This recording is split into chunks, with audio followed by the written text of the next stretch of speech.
Vamos repetir comigo? Vamos lá? A integração da família na igreja. Outra vez? A integração da família na igreja. Quando eu falo integração, eu falo em envolvimento. Amém? Não apenas em frequentar a igreja. Diz aí a palavra de Deus, 1 Coríntios capítulo 16, versículo 15. Paulo, escrevendo esta carta, dando orientações, ele diz: e agora, irmãos, eu peço a vocês o seguinte: os membros da casa de Estéfanas são as primícias, os primeiros frutos que se converteram da Acaia, Grécia, e eles se consagraram ao serviço dos santos. Perceba o final desse versículo.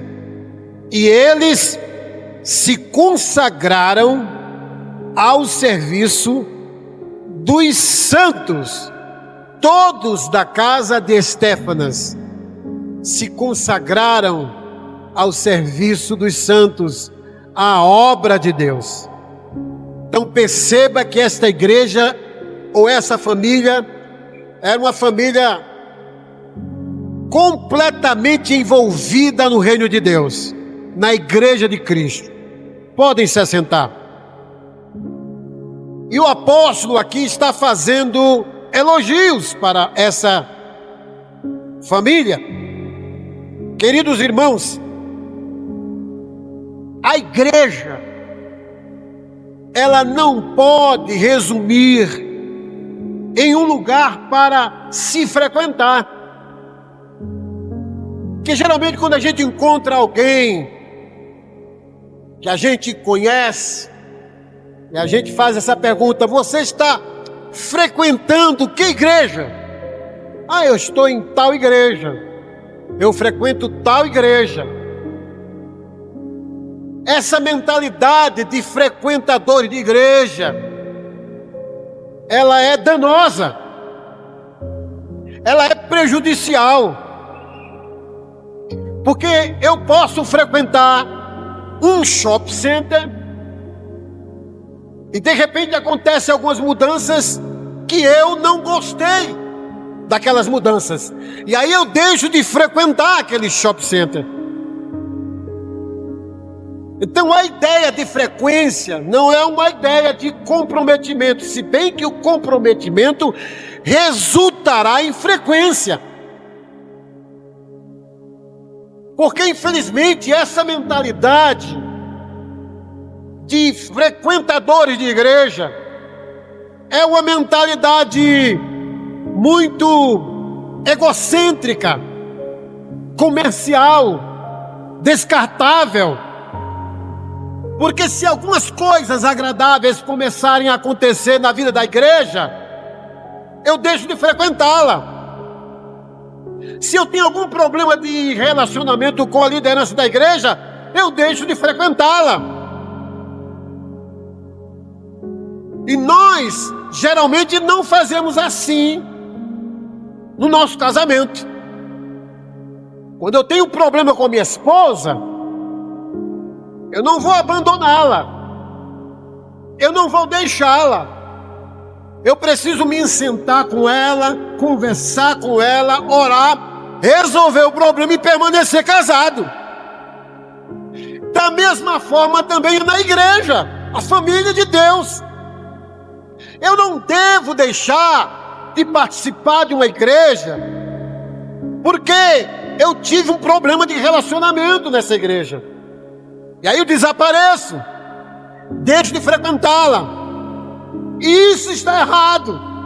É uma mentalidade descartável. As igrejas são descartáveis pelos frequentadores e não comprometidos com a igreja de Cristo. Porque aqueles que são comprometidos não se afastam da igreja de Cristo.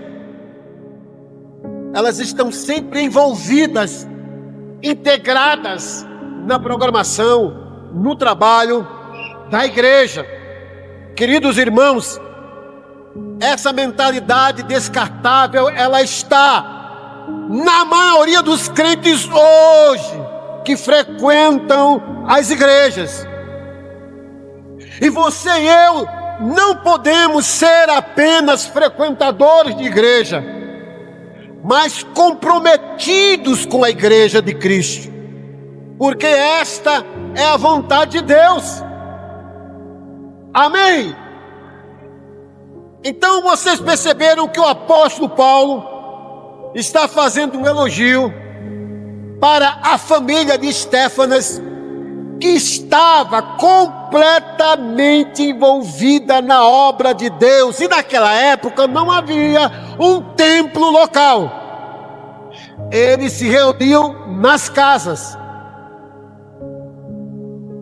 Queridos, e eles se dedicavam voluntariamente à obra de Cristo.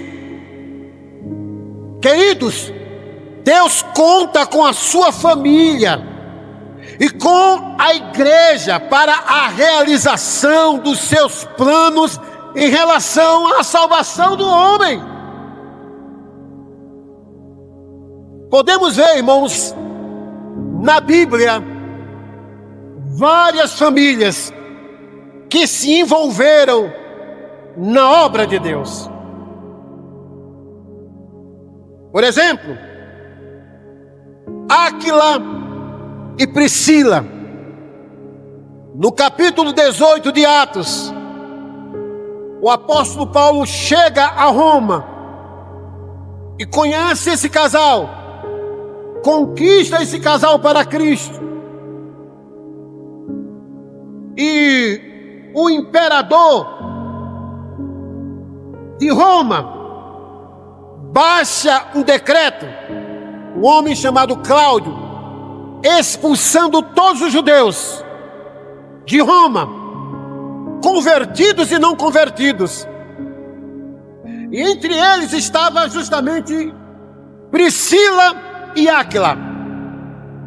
E agora Paulo sai dessa cidade acompanhado de Priscila e Áquila, um casal que se converteu, que se comprometeu de forma profunda no reino de Deus, acompanhando o apóstolo Paulo. E aí o apóstolo Paulo vai para Corinto pregar também a palavra de Deus. E esse casal acompanhou o apóstolo Paulo, ajudou, auxiliou o apóstolo Paulo durante 1 ano e meio. E aí Paulo sai de Corinto e vai para Éfeso e deixa esse casal em Éfeso. E na casa dele se tornou uma base missionária. Foi através desse casal que surgiu a igreja do Senhor. Queridos irmãos, na cidade de Éfeso aparece um homem tremendamente profundo, conhecedor das Escrituras, chamado Apolo. E ele visita esse casal, ensina a palavra de Deus com muita profundidade. Amados irmãos, encontramos também em 2 Timóteo capítulo 1, versículo 5, Paulo está ressaltando o impacto poderoso da transmissão de valores espirituais de geração a geração.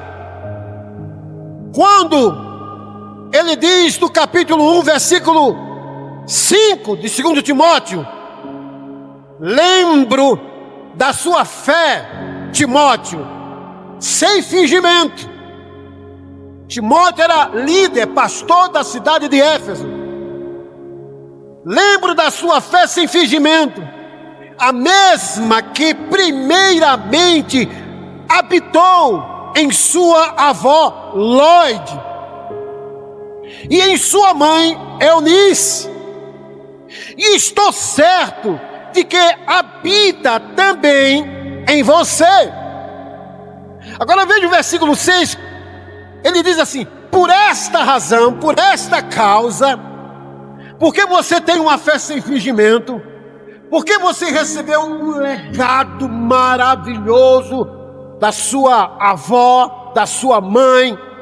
Aí ele diz: por esta causa, venho lembrar-lhe que reavive o dom de Deus que está em você pela imposição das mãos.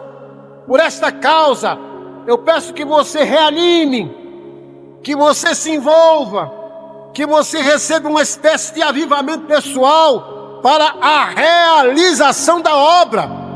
Ele pede para alguém que fazia parte de uma família completamente comprometida com a igreja de Cristo. Queridos, nós encontramos também em Atos 16 a conversão de uma mulher chamada Lídia. A sua família também. E por meio dessa família, a de Lídia, começa a expansão do evangelho na Europa. Capítulo 16, versículos 14, 15 e 40 falam sobre esse aspecto. E Paulo está destacando a hospitalidade dessa família,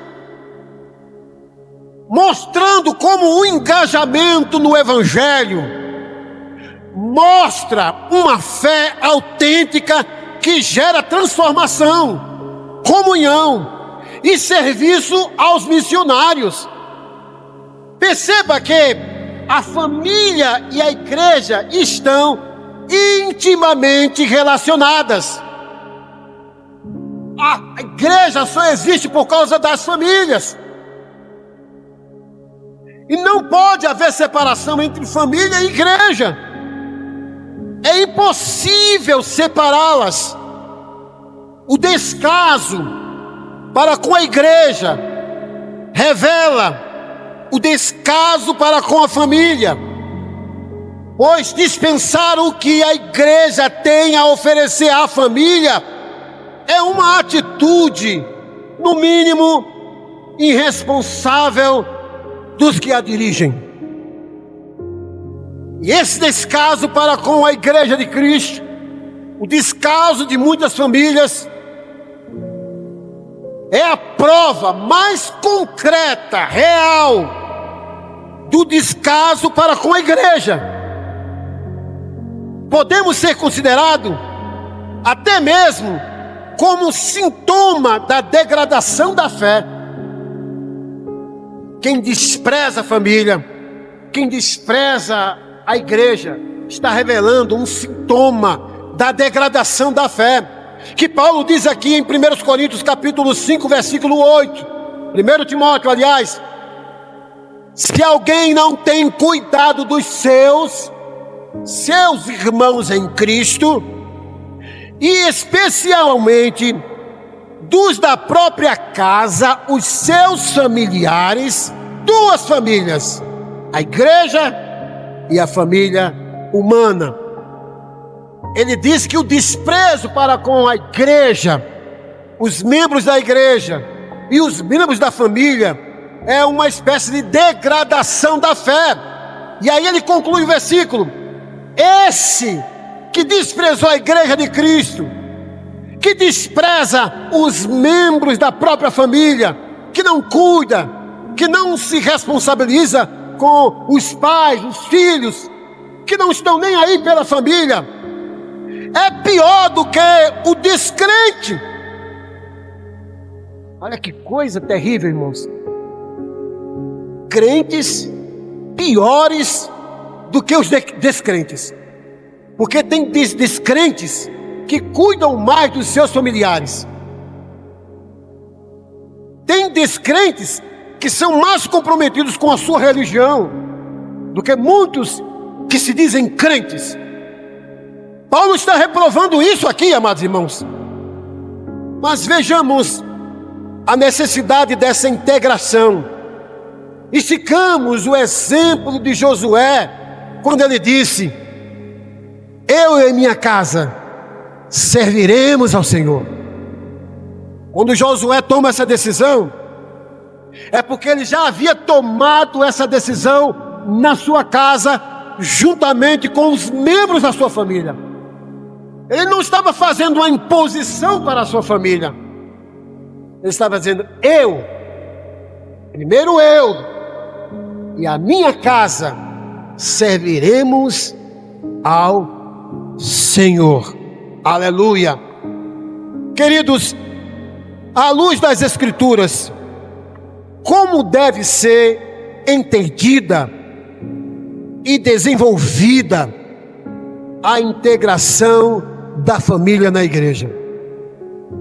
Queridos irmãos, a integração da família na igreja fortalece a comunhão. Não apenas a comunhão entre irmãos, mas a comunhão familiar. Em Atos capítulo 12, versículo 12, diz assim: ao se dar conta disso, Pedro resolveu ir à casa de Maria, mãe de João, também chamado Marco, onde muitas pessoas estavam congregadas e oravam. A casa de Maria, aqui nesse texto, amados irmãos, mãe de João Marcos, servia como ponto de encontro para os cristãos, sublinhando o papel fundamental dos lares na estrutura da igreja primitiva. Esse versículo que nós acabamos de ler destaca a comunhão, a intercessão fervorosa e a convicção de que a oração é um instrumento poderoso nas mãos de Deus para reverter situações impossíveis, por causa da unidade que havia naquele lar, naquela reunião. Queridos irmãos, a espécie ou qualidade de relacionamento que a família tem com a igreja também demonstra o seu nível de qualidade espiritual. Porque toda família que não é comprometida, não é envolvida na obra de Deus, você percebe uma degradação espiritual terrível. Por isso é preciso haver uma perfeita integração entre ambas, igreja e família, família e igreja. A integração da família na igreja facilita o cumprimento de uma missão. Quando Deus fala para Abraão: através de você, através da sua família, muitas nações, muitas famílias serão abençoadas. Perceba que o projeto de Deus é fazer da sua família um polo missionário. Amém? Se cada família é a igreja, cada lar deve ser uma agência de evangelização. Você precisa se preocupar com a salvação do seu vizinho, dos seus familiares. Romanos capítulo 16, versículos 3 e 5, Paulo, concluindo essa carta, ele diz: saudem, olha, novamente, Priscila e Áquila, meus cooperadores em Cristo. Saudem igualmente a igreja que se reúne na casa deles. Saudem meu querido Epêneto, primeiro fruto da fé em Cristo, na província da Ásia. Olha só, irmão, a igreja se reunia na casa de Priscila e Áquila era um polo missionário, uma igreja que se tornou poderosa, a igreja mais poderosa financeiramente falando daquela época. Tanto é que Paulo queria fazer desta igreja realmente uma base missionária para todas as nações da Europa. Como é importante, irmãos, o envolvimento da família na igreja. Este casal, Priscila e Áquila, desenvolveu uma missão de grande importância para o estabelecimento de igrejas como em Éfeso, Corinto e Roma. Meus queridos, o maior obstáculo às missões hoje em dia são os pais que desejam de forma obcecada que seus filhos ganhem muito dinheiro e sejam bem-sucedidos. Nada contra isso, mas não deve haver uma obsessão em cima disso. Nossa responsabilidade é levar nossos filhos a Cristo e dar a eles o senso da missão para evangelizar a próxima geração. Mas, infelizmente, se constata hoje que há muitos crentes que só querem receber da igreja e não querem se dedicar a ela. É uma mentalidade consumista. O benefício da família, quando ela se entrega ou se integra à igreja, são vários benefícios. São inúmeros benefícios que a gente encontra na palavra de Deus, quando a igreja e quando a família estão intrinsecamente envolvidas na obra de Deus. O benefício de uma função terapêutica. Há famílias que estão perecendo emocionalmente, espiritualmente, por não ter experimentado esse cuidado, por falta da assiduidade nos trabalhos da igreja. Romanos capítulo 15, versículo 32, nesse contexto de família envolvida na igreja, ele diz assim: isto para que, pela vontade de Deus, eu chegue à presença de vocês com alegria. Olha essa parte. E possa ter algum descanso na companhia de vocês. Eu quero encontrar lenitividade no meio de vocês, carinho, descanso, afago, abraço. E quando eu estou no meio de vocês, eu encontro tudo isso. Paulo estava cansado, mas ele diz: eu vou descansar quando eu estiver no meio de vocês, porque eu me sinto à vontade, me sinto feliz, me sinto liberto. Porque, irmãos, a igreja ela tem essa função terapêutica na vida da família.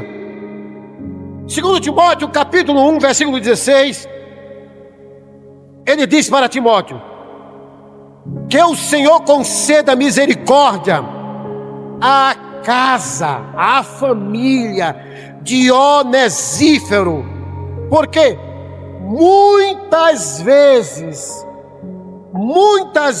me deu ânimo e nunca se envergonhou das minhas algemas.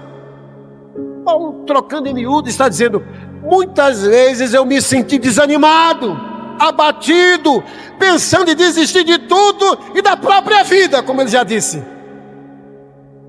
Mas a sua casa, a sua família gerou esse reavivamento no meu coração. Eu, quando fiquei em sua casa, fui completamente reavivado.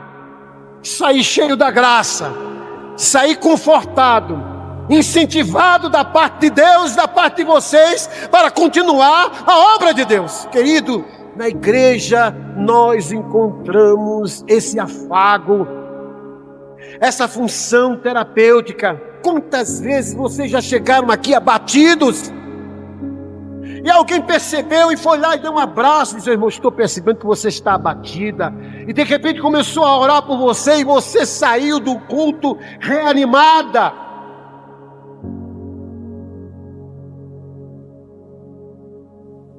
Queridos, muitas famílias podem testemunhar a agradável experiência que envolveu quando se integraram à Igreja de Cristo.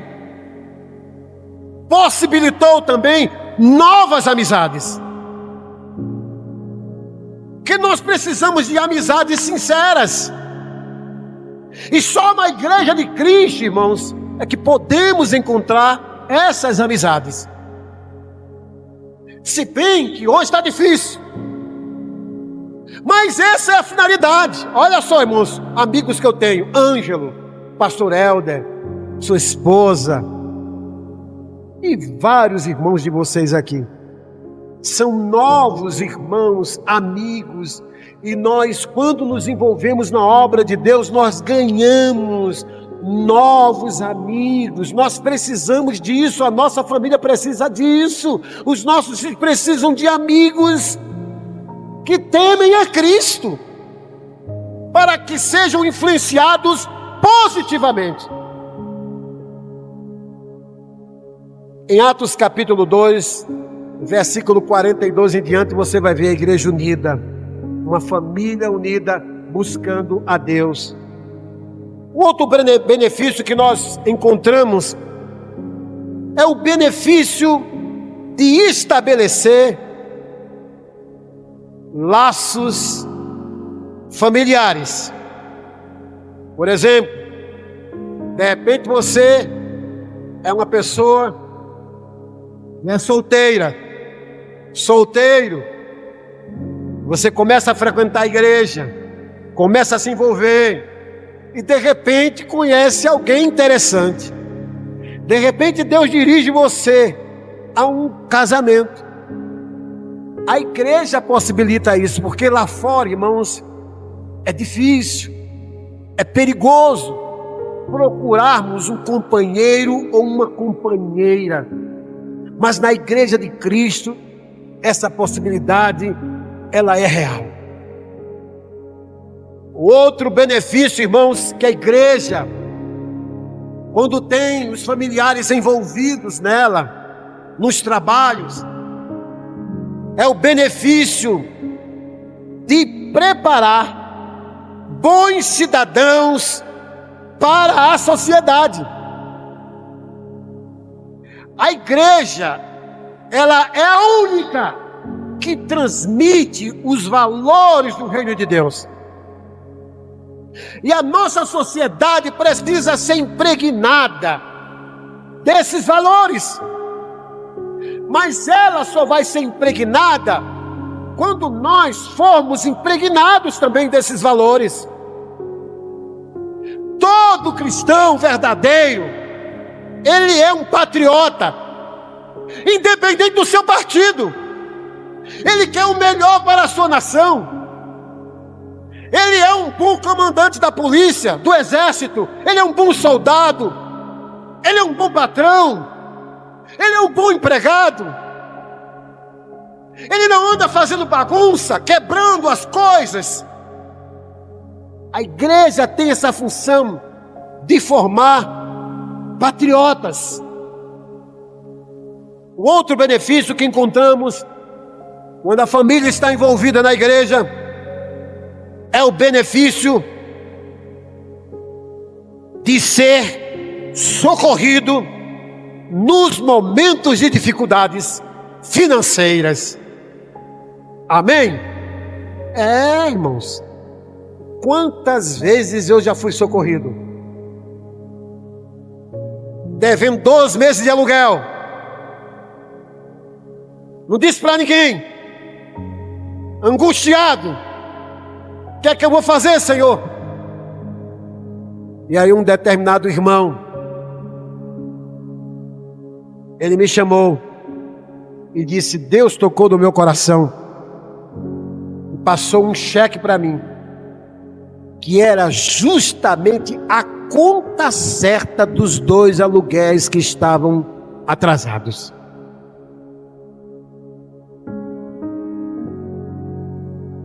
A gente encontra isso lá em 2 Coríntios capítulo 8, quando Paulo apela para que as ofertas sejam levantadas para socorrerem os irmãos da Macedônia. A contribuição que você faz, irmãos, financeira para a igreja, tem também essa finalidade: socorrer os irmãos. Eu sempre, quando estou pastoreando, e eu tenho certeza que essa também é a motivação do pastor Helder, eu conheço ele, eu conheço um pouco do coração dele. A motivação dele é que ninguém aqui, nenhum membro da igreja batista do Barroca, passe necessidade.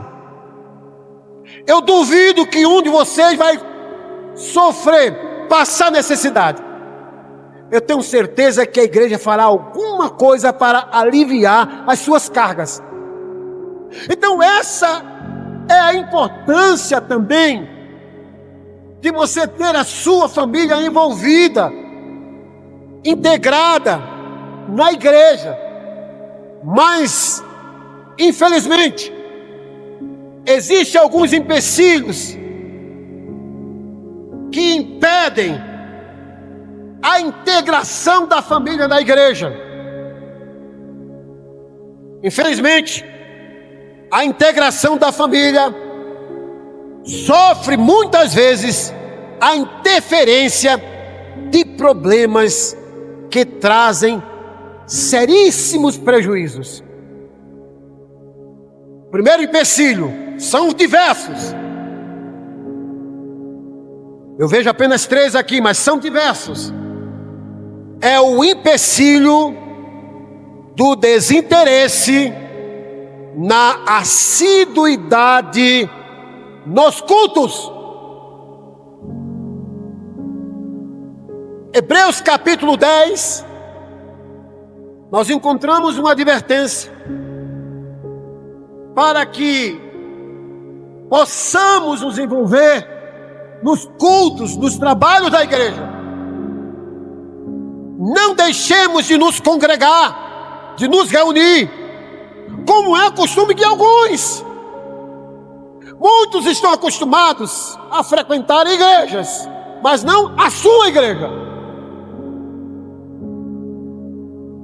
Pelo contrário, façamos admoestações, ainda mais agora que vocês veem que o dia se aproxima. Vocês possam se reunir e cada um de vocês seja admoestado, ensinado, porque é através disso que vocês vão atingir a maturidade espiritual. Porque sem interesse nessa integração, irmãos, não há crescimento espiritual. A infantilidade espiritual aumenta no meio da igreja devido a isso.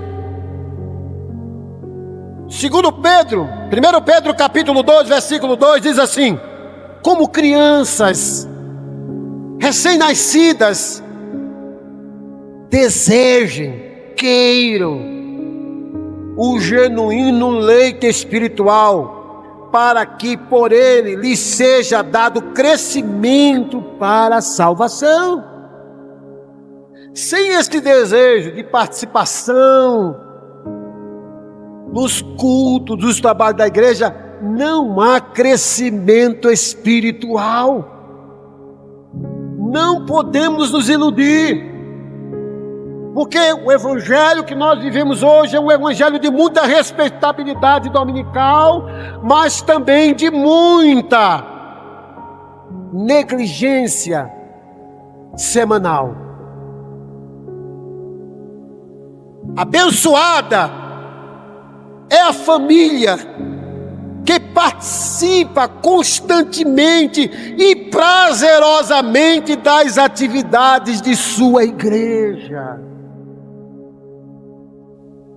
Mas, infelizmente, existe um indiferentismo de muitas famílias que estão acomodadas e desinteressadas em crescer na graça e no conhecimento de nosso Senhor Jesus Cristo. Isso resulta em enormes prejuízos para ambas as partes. A falta de maturidade prejudica tremendamente a integração, o crescimento da igreja. O segundo empecilho é o empecilho das desavenças. Tem igrejas que não crescem, irmãos, por causa das desavenças, das lutas, das disputas por cargos.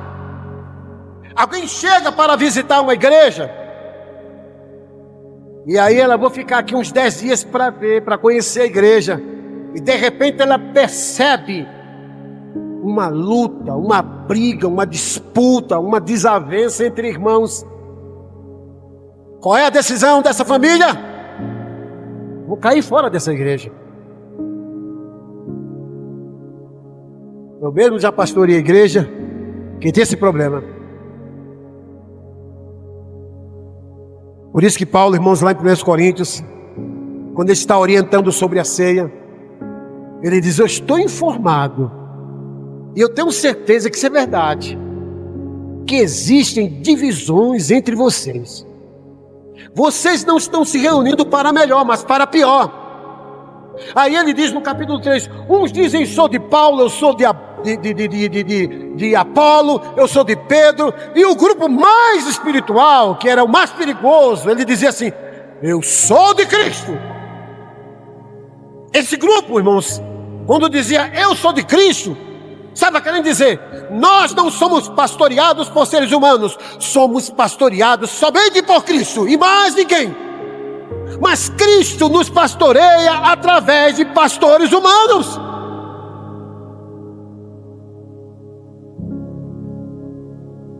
Esse problema prejudica profundamente pessoas e famílias na igreja, desonra o nome de Cristo e prejudica uma integração que deve envolver a todos. Eu tive um problema sério com os meus filhos por causa disso.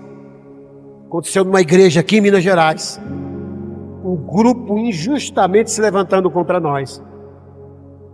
Meus filhos ficaram arrasados e tiveram dificuldades de enfrentar, de frequentar igrejas, mas graças a Deus eles estão vencendo isso.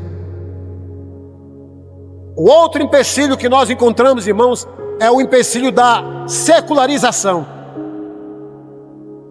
Paulo falando a Timóteo: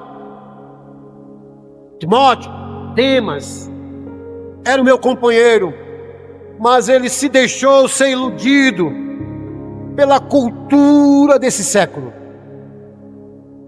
Queridos irmãos, assim também existem famílias que estão se conduzindo e dando aos seus filhos uma formação embasada muito mais nos princípios de uma sociedade corrompida e sem Deus do que nos santos princípios da palavra de Deus.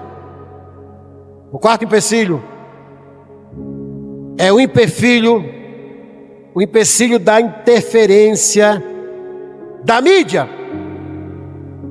Essa mídia mundana, globalizada, está procurando devorar qualquer devoção verdadeira. A mídia está exterminando os relacionamentos. A mídia está exterminando a integridade moral na família.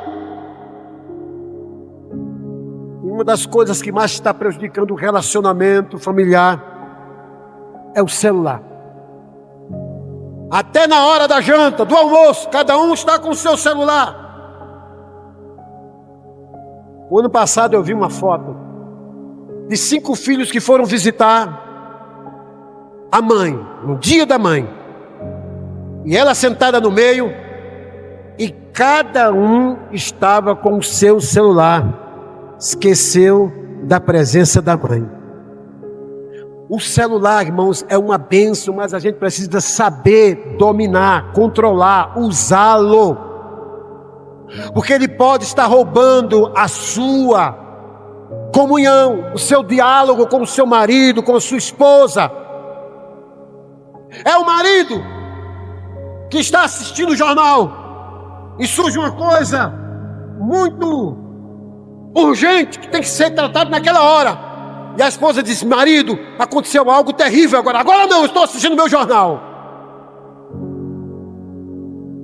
Isso é um problema sério. Em quinto e último lugar, penúltimo lugar, o empecilho da falta de sabedoria dos pais. A falta de sabedoria dos pais tem sido um empecilho para que os filhos se envolvam na obra de Deus, na igreja de Cristo. Salomão diz lá em Provérbios capítulo 9, versículo 1, ele diz: a sabedoria construiu a casa. Capítulo 24, versículo 3, ele diz: com a sabedoria se constrói a casa. Ele repete novamente: e com a inteligência ela se firma. A sabedoria, amados, de que Salomão fala nesse versículo, é mais do que informações. É conhecimento que resulta em convicção, aplicação e valores da família. Ele fala de casa. Os pais não têm sabedoria. Um exemplo, irmãos. Um irmão, um pastor da igreja, isso aconteceu. Toda vez que ele chegava em casa, depois do culto no domingo à noite, ele fazia comentários.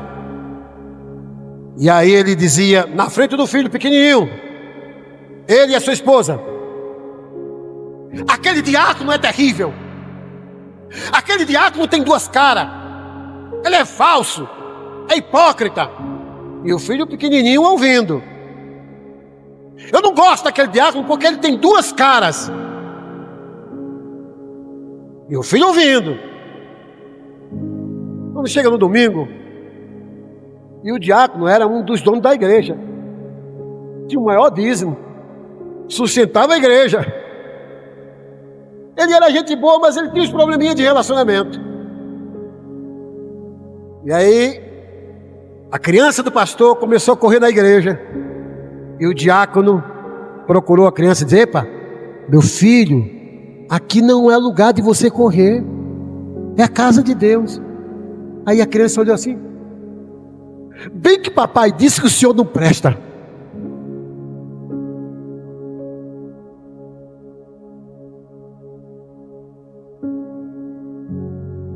São pais que fazem comentários indevidos na frente dos filhos. São esposas que fazem comentários indevidos na frente do marido. Eu era pastor em Curitiba, uma irmãzinha muito abençoada. Todo problema que acontecia na igreja, irmãos, ela comentava com o marido que não era crente. E aí eu fui fazer uma visita a ele, e ele era gente boa, maravilhosa, irmãos. Inclusive, se eu for a Curitiba, eu devo ficar na casa dele. Mas que ele já se converteu. Aí ele disse assim para mim: pastor, e aquele problema na igreja? Como é que o senhor vai resolver? De como assim, irmãos? Ele não era crente, não era membro da igreja. No entanto, a esposa crente passava todas as informações negativas para o marido.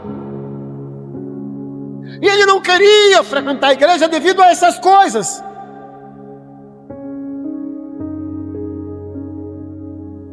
Tem mulheres que não têm sabedoria, irmãos. Tem maridos que não têm sabedoria.